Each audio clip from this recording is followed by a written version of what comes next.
เข้าใจอยู่ว่าเจ้ายังผูกพัน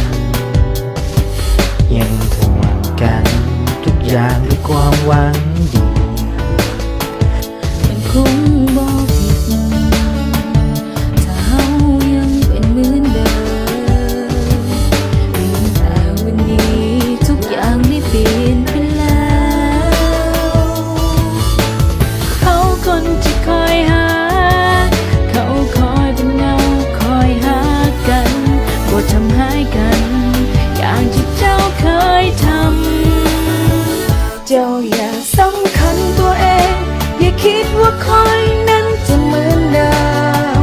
ผ่านมามันซ้ำเกินมันพอที่จะเสียใจหักแท้คำเดียวมีเพียงความหักครั้งใหม่จบแล้วก็จบไปอย่ามาวุ่นวายกันเลยยอมหักว่าที่ผ่านมาเคยคิดที่จะให้ใจให้เจ้าเก็บไว้แต่เจ้าบ่เคยเห็นค่าวันนี้ที่ห้องเลิกลาบ่คิดที่จะเสียใจเพราะเจ้าที่เสียไปมันบ่มีความหมายใดเลยเขาคนที่คอยหาเขาคอยเป็นเงาคอยหากันบ่ทำให้กันอย่างที่เจ้าเคยเจอเจ้าอย่าสำคัญตัวเองอย่าคิดว่าคอยนั้นจะเหมือนเดิ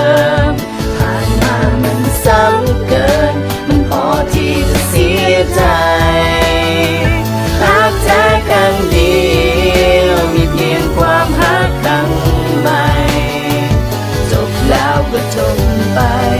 อย่ามาวุ่นวายกันเลย